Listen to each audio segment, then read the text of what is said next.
कल हमने last lecture में देखा था कि हम कैसे किसी linear differential equation with constant coefficient के अंदर उसका जो एक पार्ट है कि हम कॉम्प्लीमेंट्री फंक्शन कैसे निकाल सकते हैं। ठीक है, तो आज के लेक्चर में हम देखेंगे, आज के लेक्चर में और आने वाले लेक्चर्स में हम देखेंगे कि इसका जो सेकंड पार्ट है पर्टिकुलर इंटीग्रल वो हम कैसे निकालते हैं। तो कल मैंने आपको इतना बता दिया था कि हमारी जो linear differential equation with constant coefficient होती है उसको हम शॉर्ट फॉर्म में कैसे लिखते हैं। उसको हम शॉर्ट फॉर्म में लिखते हैं F D into Y equal to Q x.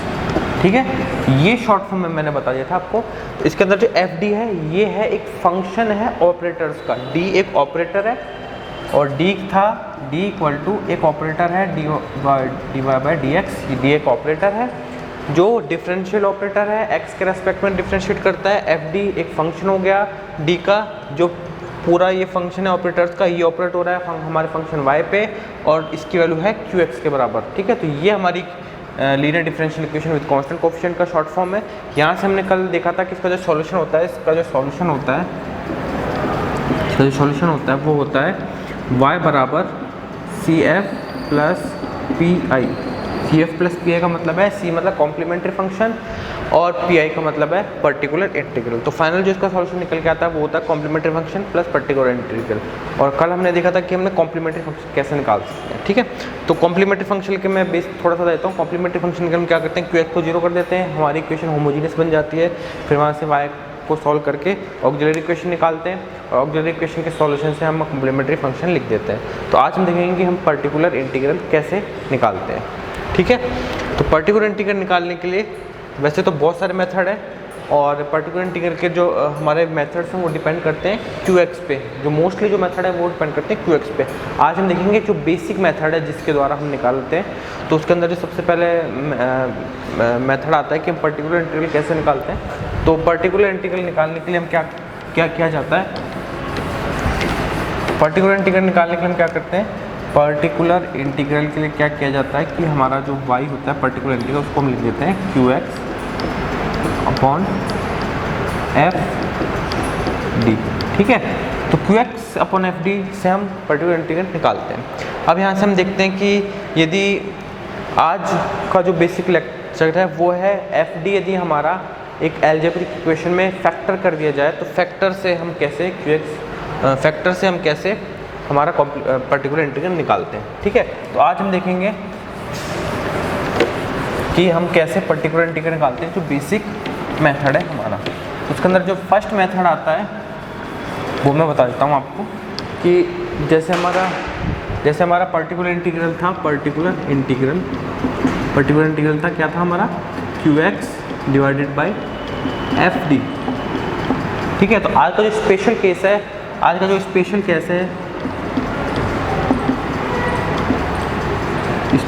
है उसके अंदर जो हमारा एफ डी है वो एक एल्जेब्रिक, हमने देखा था कि कल एफ डी है वो एक एल्जेब्रिक इक्वेशन निकल के आती है। तो उसके फैक्टर्स के रूप में यदि हमारा एफ डी है, यदि इस प्रकार से दिया हुआ है हमको D minus alpha into D minus beta के फॉर्म में दिया हुआ है ऐसे, तो इस प्रकार से हमको दिया हुआ है तो हम कैसे पर्टिकुलर इंटीग्रल निकालते हैं। तो उसका जो फॉर्मूला है बता देता हूँ कि यदि हमको नीचे एक फैक्टर दिया हुआ है, यदि हमको एक फैक्टर दिया हुआ है जैसे Q x upon D minus alpha, ये हमको दिया हुआ है, तो ये पर्टिकुलर इंटीग्रल निकालते हैं। क्यू एक्स और नीचे एफ डी होता है, एफ डी हमारा क्या है, डी माइनस एल्फ़ा। यदि हम देखते हैं यहाँ पे एफ डी है हमारा, एफ डी है डी माइनस एल्फ़ा, उस केस में कैसे निकलता है पर्टिकुलर इंटीग्रल। तो पर्टिकुलर इंटीग्रल हो जाएगा ये, इसका हो जाएगा पर्टिकुलर इंटीग्रल हो जाएगा e की पावर अल्फ़ा एक्स, e की power minus alpha x into Q x d x. ठीक है, ये याद रखना, ये बहुत इंपॉर्टेंट फॉर्मूला है कि हमारा यदि क्यू एक्स हमको राइट साइड में फंक्शन दिया हुआ है और नीचे हमारा एफ डी यदि हमारा डी माइनस अल्फ़ा के फॉर्म में है तो उसका जो पर्टिकुलर इंटीग्रल निकलता है वो होता है e की power alpha x integration of e की power minus alpha x into Q x into D x. ठीक है, तो ये बहुत इंपॉर्टेंट फॉर्मूला है। आज हम इसी पे देखेंगे कि हम, और जो हमारे एग्जाम्पल होंगे वो इसी पे बेस्ड होंगे और इसको हम, ये मतलब सबसे बेसिक फॉर्मूला है, इसको हम आगे कैसे यूज़ कर सकते हैं ये भी हम आगे देखेंगे। तो हमारे बहुत इंपॉर्टेंट फॉर्मूला है, इसको याद कर लीजिए, नोट कर लीजिए जो भी आपको करना है, लेकिन ये हमसे याद रहना चाहिए हमको। ठीक है, तो इसमें यदि हम एग्जाम्पल के तौर पर देखते हैं, तो अब हम जो एग्जाम्पल देखेंगे उसके अंदर हमको पर्टिकुलर इंटीग्रल और कॉम्प्लीमेंट्री फंक्शन दोनों निकालना होगा, और उससे क्या होगा कि हमारा पूरा जो सॉल्यूशन है वो निकल के आ जाएगा। ठीक है, तो हमारा जो एग्जांपल है वो हम यहाँ पे देखते हैं। D square plus 3d plus 2 into वाई बराबर e की पावर x। ठीक है, अब ये देख लीजिए, ये जो एग्जांपल है ना, ये हमारा पूरा जो linear differential equation constant coefficient है उसमें जो पूरा सॉल्यूशन निकाल के बताऊंगा मैं। इसमें कॉम्प्लीमेंट्री फंक्शन कैसे निकालेंगे, पर्टिकुलर इंटीग्रल कैसे निकालेंगे। ठीक है, तो यदि इसको हम ऐसा लिख सकते हैं, ये हमारा हो जाएगा एफ डी इंटू वाई बराबर क्यू एक्स। यदि हमको इससे कंपेयर करते हैं, हमारी जो जनरल इक्वेशन से कंपेयर करते हैं इस क्वेश्चन को, तो यहाँ से हमारा एफ डी तो हो जाएगा, एफ डी हो जाएगा D square plus 3d plus, ठीक है, ये हमारा एफ डी हो जाएगा। और यदि हम क्यू एक्स की बात करें, क्यू एक्स हमारा हो जाएगा ई की पावर एक्स। ठीक है, तो यहाँ से हमने देखा था कि इसका जो सॉल्यूशन होता है वाई बराबर वो होता है C F plus P I, C F plus P I होता है। तो आप सबसे पहले हम निकालेंगे कॉम्प्लीमेंट्री फंक्शन कैसे निकलेगा। ठीक है, तो कॉम्प्लीमेंट्री फंक्शन के लिए मैंने आपको बताया था, कॉम्प्लीमेंट्री फंक्शन के लिए हम क्या करते हैं, कॉम्प्लीमेंट्री फंक्शन के लिए हमारा जो एफ डी होता है उसको जीरो कर देते हैं। एफ डी के वैल्यू जीरो, मतलब इसकी जो ऑक्सिलरी इक्वेशन निकालेंगे, ऑक्सिलरी इक्वेशन में क्या होता है कि डी की जगह हम रख देंगे। जैसे डी की जगह हम रखेंगे तो ये हो जाएगा M square plus 3m plus 2 equal to 0। अब यहाँ से m की वैल्यू निकाली जाएगी। अब m की वैल्यू यहाँ से निकालते हैं तो ये हो जाएगा m square plus 2m plus m plus, इसको ऐसे लिखते हैं हम m प्लस 2m और 2 बराबर 0। तो यहाँ से फैक्टर करेंगे इसको, तो m प्लस 1 और 2 m plus 1 equal to 0। m के क्या फैक्टर हो गए यहाँ से, m की value m plus 1 into m plus 2 is equal to 0। यहाँ से m की वैल्यू आ गई m बराबर -1 और -2। ठीक है, m की दो वैल्यू आ गई है यहाँ से। तो अब यहाँ से इसका जो सॉल्यूशन निकलेगा कॉम्प्लीमेंट्री फंक्शन में कल बताया था, कॉम्प्लीमेंट्री फंक्शन क्या करते हैं, y बराबर c1 इंटू ई की पावर m की फर्स्ट वैल्यू तो -x plus c2 into e की पावर सेकेंड तो -2x। तो हमारा ये तो आ गया कॉम्प्लीमेंट्री फंक्शन निकल के आ गया। तो हमारा ये जो पार्ट निकल के आ चुका है कॉम्प्लीमेंट्री फंक्शन, ये निकल गया है। अब इसको हम साइड में लिख लेते हैं, इसको हम साइड में लिख लेते हैं यहाँ पे कि हमारा कॉम्प्लीमेंट्री फंक्शन निकल के आ गया है y बराबर c1 ई की पावर -x प्लस c2 ई की पावर -2x। इतना हमारा आधा काम हो चुका है। अब हम देखेंगे इसका कि हम इसका पर्टिकुलर इंटीग्रल कैसे निकालते हैं। और पर्टिकुलर इंटीग्रल निकालने के लिए हमको ये फॉर्मूला याद होना चाहिए। ठीक है, पर्टिकुलर इंटीग्रल निकालने के लिए अब हम क्या करते हैं,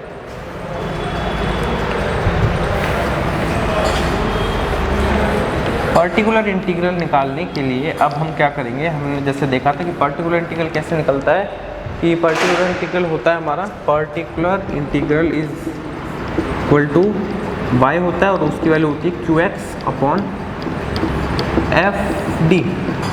ठीक है, ये हमारी वैल्यू होती है। अब qx की वैल्यू रखेंगे तो qx की वैल्यू यहाँ से आ जाएगी e की पावर x और डिवाइडेड बाय एफ डी हमारे ये है d square plus 3d plus, okay, ये हमने रख दिया। अब यहाँ से नीचे हमको इस फॉर्मूला यूज़ करना है, तो इस फॉर्मूला को यूज़ करने के लिए हम इसको फैक्टर करेंगे। तो फैक्टर करेंगे तो इसकी वैल्यू कैसे हो जाएगी, ये हो जाएगी e की पावर x और भी मैंने फैक्टर करें तो ये होगा d प्लस 2 और d प्लस 1। ठीक है, ये हमारे फैक्टर हो के आ गए। अब इसको हम कैसे लिख सकते हैं, इसको यदि हम इसको पार्शियल फ्रैक्शन करके लिखेंगे तो ये जो नीचे लिखा हुआ है इसको यदि हम दो हिस्से में डिवाइड कर लेंगे तो इसको हम ऐसे लिख सकते हैं, मतलब जो 1 अपॉन डी प्लस 1 और d प्लस 2 है इसको हम फैक्टराइज करके लिख सकते हैं ऐसे 1 upon D plus 1 minus 1 upon D plus 2, इसको हम ऐसे लिख सकते हैं। ठीक है, तो यहाँ से अब जो हमने ये लिखा है इसके यदि फैक्टर, यदि इसके वैल्यू हम यहाँ रख देते हैं तो इसके वैल्यू जैसे हम यहाँ रखेंगे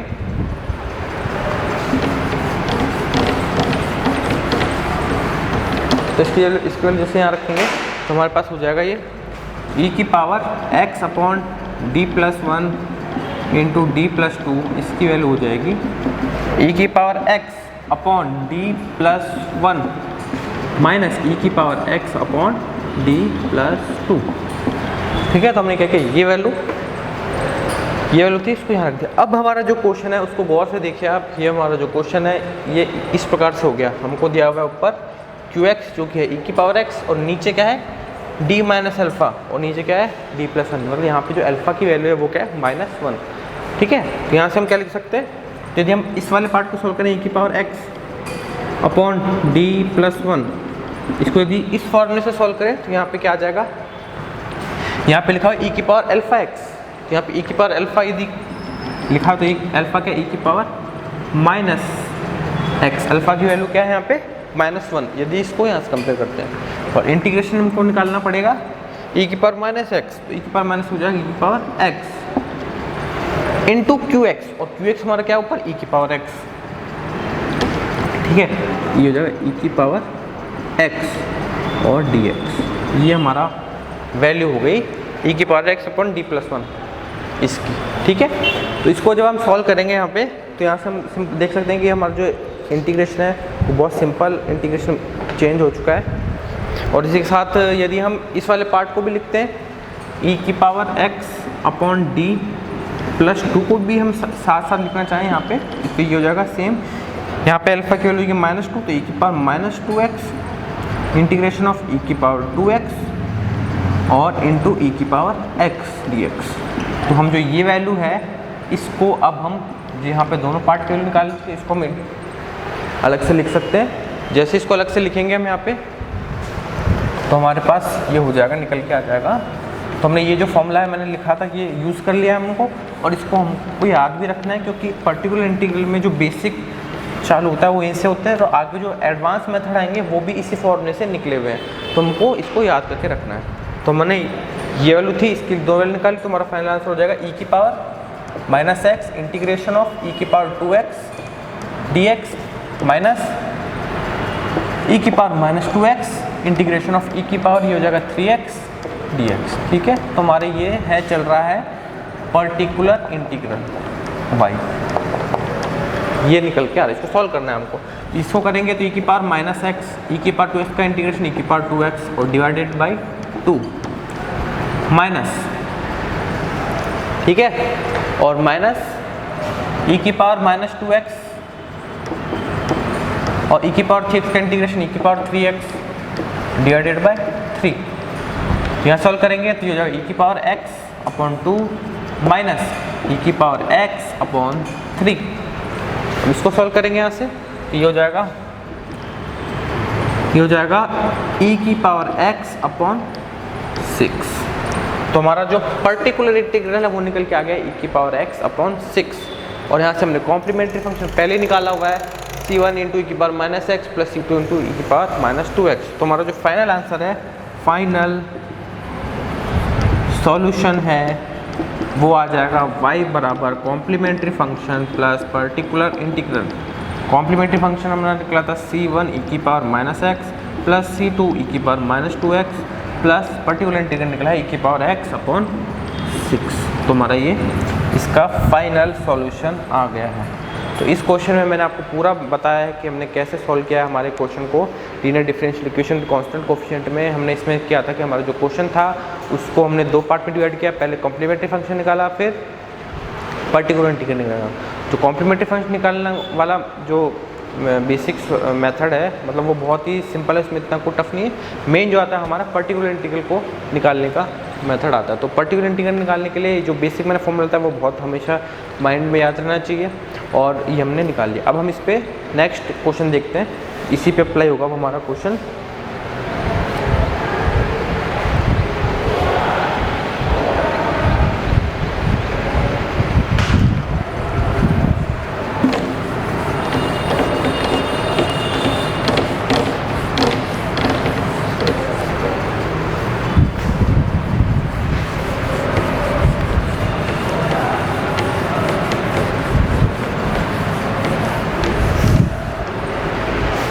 अब इसमें हम नेक्स्ट क्वेश्चन देखते हैं,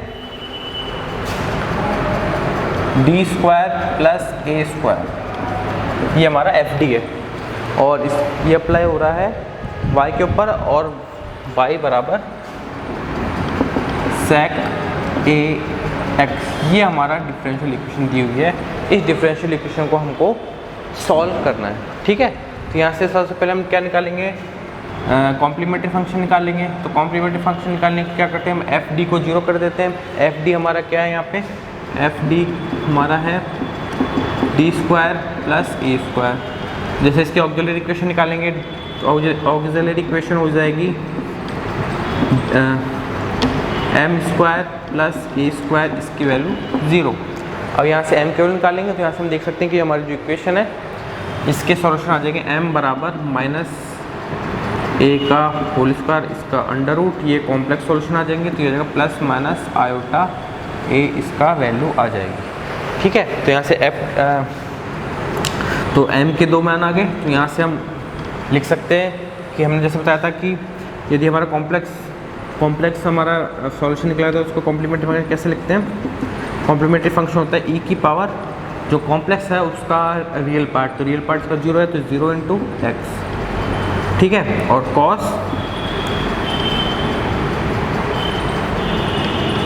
C1 कॉस बीटा, बीटा क्या है ए, cos A x plus C2 sign A x. ये जो हमारा सॉल्यूशन निकल के आया ये है कॉम्प्लीमेंट्री फंक्शन हमारी इक्वेशन का। तो हमने आधा पार्ट निकाल लिया है। कॉम्प्लीमेंट्री फंक्शन का लास्ट लेक्चर मैंने बताया था, वहाँ से देख सकते हैं कैसे निकाला, ये मैंने शॉर्ट में बता दिया। कॉम्प्लीमेंट्री फंक्शन निकल गया हमारा। अब हमको निकालना है इसका पर्टिकुलर इंटीग्रल, और पर्टिकुलर इंटीग्रल ही इसका बहुत इंपॉर्टेंट है क्योंकि इसके अंदर सारे जो मेथड है वो सारे यूज हो जाएंगे इसमें। तो इसका जो पर्टिकुलर इंटीग्रल होगा वो होगा sec a x divided by D square plus a square, ठीक है। अब हमको हमारा जो फैक्टर का जो फॉर्मूला था पर्टिकुलर इंटीग्रल के लिए वो निकालना है। तो हम जो D square plus a square लिखा हुआ है इसके फैक्टर कर लेते हैं, लेकिन हमको पता है कि इसके जो फैक्टर होंगे कॉम्प्लेक्स में फैक्टर करने के क्या करेंगे, sec a x divided by D minus iota a और डी प्लस आयोटा ए, ये हमारे दोनों फैक्टर हो गए। अब जैसे हमने पिछले क्वेश्चन में किया था इसको अलग अलग, तो इसको हम यहाँ से कर लेंगे सेक ए एक्स और नीचे जो D minus iota x, D plus iota x है, इसको यदि फैक्टर करके मैं लिख देता हूँ, डायरेक्ट इसको वैल्यू लिख देता हूँ। तो इसकी जो वैल्यू निकल के आएगी वो आएगी 1/2a आयोटा, ठीक है। ये तो आ जाएगा साइड में, और 2a आयोटा और नीचे आ जाएगा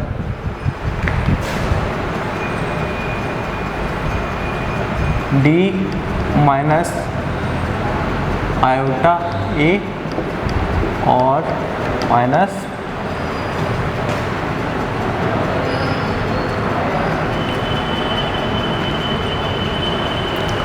और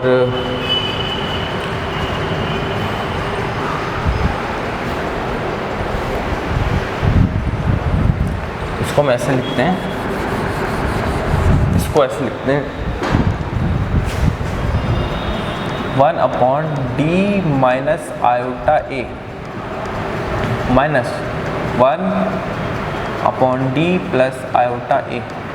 ये हमने जो लिखा है ना, ये नीचे जो लिखा हुआ है इसको फैक्टर करके अलग अलग लिख दिया, और इसको ये अप्लाई हो रहा है सेक ये इसको अलग अलग दिया। अब इसको अलग अलग दिया, फॉर्मूले से लिखेंगे तो ये हो जाएगा 1/2a आयोटा और 1/d माइनस आयोटा ए, ठीक है। और ये अप्लाई हो रहा है सेक ए एक्स पे, ठीक है। और माइनस 1/2a आयोटा और sec a x divided by D plus iota a, ये इसको अलग अलग करके हमने लिख दिया है। अब हमारा जो यहाँ पे जो क्वेश्चन है ये आके बन चुका है हमारे पिछले वाले फॉर्म में, जो हमने फॉर्मूला यूज़ किया था। तो यदि फॉर्मूला यूज़ किया था तो उससे हम लिखते हैं, तो ये हमारा हो जाएगा 1/2a आयोटा, और इसको यदि हम qx/d के यूज़ में करेंगे तो ये होगा e की पावर आयोटा एक्स है तो e की power iota a integration of e की पावर माइनस आयोटा ए, ठीक है। और ये अप्लाई होगा सेक क्यू एक्स हमारी, तो सेक डी एक्स, ठीक है। तो ये अप्लाई हो गया इस पर, और इसी के साथ साथ ये अप्लाई हो जाएगा माइनस, और यहाँ पे 1/, ऐसा करते हैं कि 1/2 आयोटा एक्स को बाहर ले लेते हैं, ये हमारा हो जाएगा यहाँ पे 1/, तो गया, यहाँ पे बचेगा ई की power minus iota a integration of e की power iota a sec a x d x. ये हमारा, इसको करके ऐसे लिखा फॉर्मूले से, इसको ऐसे करके ऐसे लिख देंगे यहाँ फॉर्मूले से, ठीक है। अब यहाँ से हम क्या कर सकते हैं कि जो हमारा यहाँ पे लिखा हुआ है, इसको इंटीग्रेशन करने के लिए जो अंदर ई की पावर आयोटा ए एक्स है, तो उसको ई की पावर आयोटा थीटा को जैसे खोलते हैं वैसे हम इसको खोल के लिख देंगे। तो ये जैसे इसको खोलेंगे तो यहाँ हो जाएगा 1/2 ए आयोटा, और अंदर हो जाएगा ई की पावर आयोटा ए, ठीक है। अंदर इंटीग्रेशन में ये हो जाएगा, इंटीग्रेशन में ई की पावर आयोटा हो जाएगा cos iota A, sorry cos A, और माइनस आयोटा साइन ए, और ये मल्टीप्लाई होगा सेक, ये मल्टीप्लाई होगा सेक ए एक्स, सॉरी यहाँ पे, ठीक है।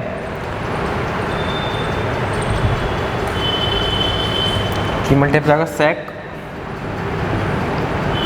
ए एक्स, और ये इंटीग्रेशन होगा डी एक्स, ठीक है। और माइनस में जब इसको लिखेंगे तो माइनस ई की power minus iota a integration of, फिर ई की पावर ए एक्स को खोलेंगे तो cos A plus iota sine ए, और अंदर सेक ए एक्स मल्टीप्लाई हो जाएगा डी एक्स।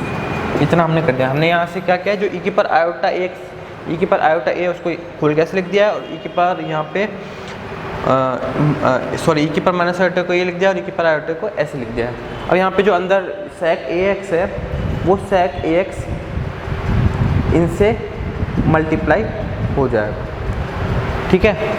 यहाँ पे एक और जब ये एक्स भी आएगा, यहाँ पे एक्स भी आएगा एक्स, क्योंकि हम ई की पावर आयोटा एक्स, ई की पावर अल्फा एक्स लिखते हैं तो एक्स भी आएगा यहाँ पे एक्स भी हो जाएगा, यहाँ भी एक्स हो जाएगा, और यहाँ भी एक्स हो जाएगा, और यहाँ भी एक्स हो जाएगा। अब हम जैसे यहाँ पे अंदर इसको मल्टीप्लाई करते हैं तो ये हो जाएगा 1/2 ए आयोटा, और अंदर जैसे मल्टीप्लाई होगा सेक ए एक्स, तो ये हो जाएगा बाहर ई की पावर आयोटा ए एक्स है, यहाँ पे बाहर एक्स है, यहाँ याद रखना, ई की पावर आयोटा ए एक्स। अंदर जब मल्टीप्लाई होगा इंटीग्रेशन के अंदर, तो कॉस ए एक्स और सेक ए एक्स मल्टीप्लाई होकर 1 हो जाएंगे, और 1 माइनस आयोटा, और ये साइन ए एक्स और सेक ए एक्स मल्टीप्लाई होकर 10 हो जाएगा, 10 ए एक्स, और ये इंटीग्रेशन डी एक्स, ठीक है। और माइनस में अब यहाँ पे है ई की पावर माइनस आयोटा ए एक्स। अब यहाँ कॉस ए एक्स और सेक ए एक्स मल्टीप्लाई होकर हो जाएंगे 1, और प्लस आयोटा और साइन ए एक्स और सेक ए एक्स मल्टीप्लाई हो जाएगा 10 ए एक्स डी एक्स। ये हमारा फाइनल इंटीग्रेशन हो गया है, ठीक है। अब हम इसको अंदर इंटीग्रेट कर सकते हैं। जैसे अब इसको अंदर इंटीग्रेट करेंगे हम,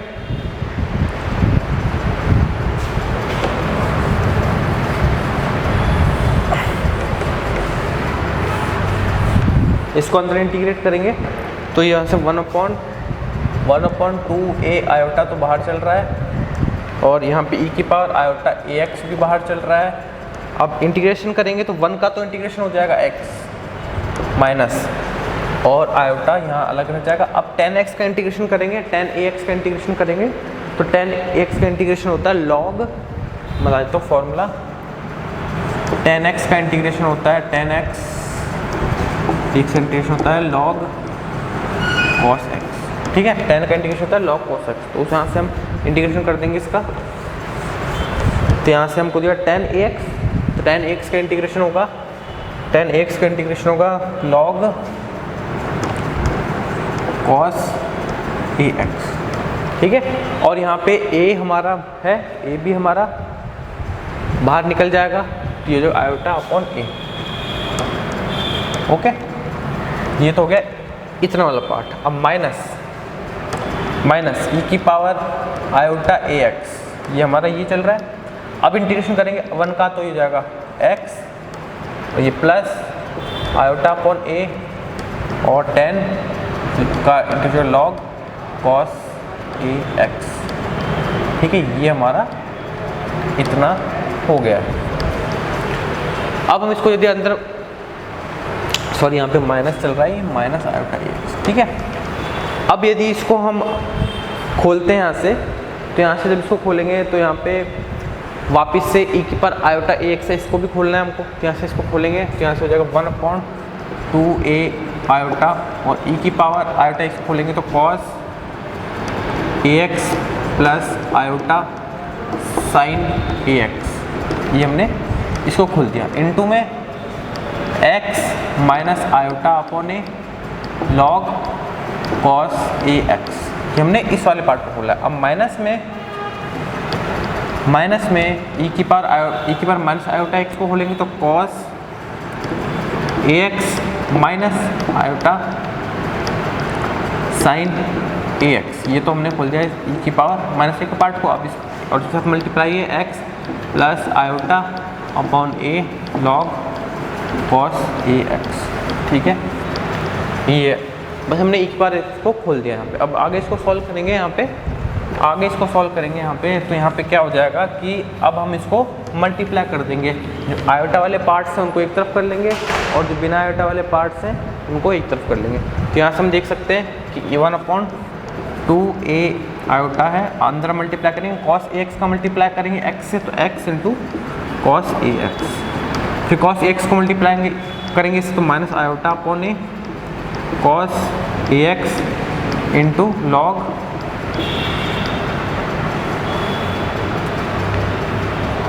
कॉस ए एक्स। ठीक है, ये हमने मल्टीप्लाई कॉस ए एक्स को इससे। अब हम करेंगे आयोटा साइन ए एक्स को इससे, तो प्लस आयोटा एक्स साइन ए एक्स। अब आयोटा साइन ए एक्स को करेंगे लास्ट वाले से, तो आयोटा और आयोटा स्क्वायर हो जाएगा, -1 हो के +1 हो जाएगा, और upon 1/a sign A x into log cos A.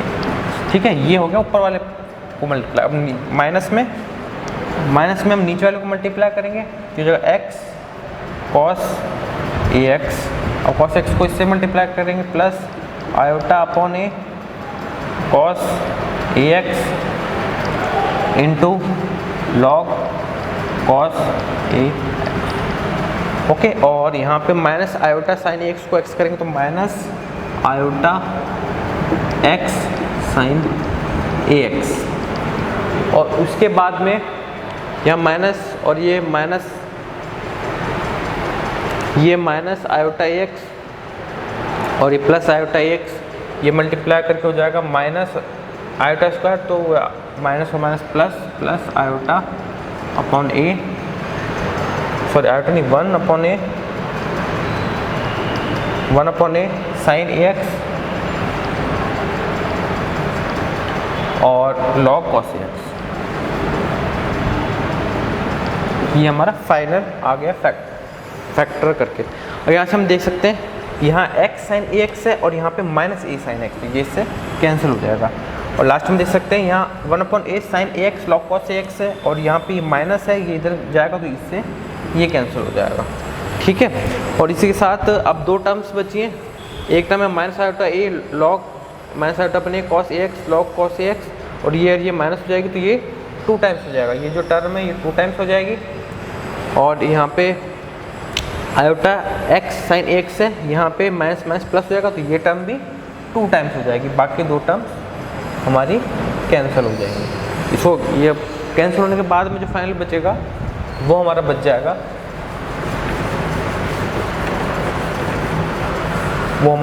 Final होके यहाँ से 1/2a आयोटा। तो यहाँ से नीचे हम देखेंगे 1/a रह जाएगा, और यहाँ से जो ये टर्म है ये 2 टाइम्स हो जाएगी 2 आयोटा x sin x, और ये हो जाएगी 2 iota a cos ax log x। और यहाँ से हम देख सकते हैं 1/2 आयोटा ये बाहर है, तो इस 2 आयोटा से अंदर वाला जो 2 आयोटा ये कैंसिल हो जाएगा और हमारे पास फाइनली ये बच जाएगा हमारा पर्टिकुलर इंटीग्रल। तो हमारा पर्टिकुलर इंटीग्रल निकाल दिया। तो ये क्वेश्चन कराने का पूरा क्वेश्चन निकालने का मतलब था कि यहाँ हमारा जो फैक्टर जो हमने किया है, जो बेसिक मेथड दिखाया, ये बहुत ही ज़रूरी मेथड है, इसको हम आगे सॉल्व कर सकते हैं।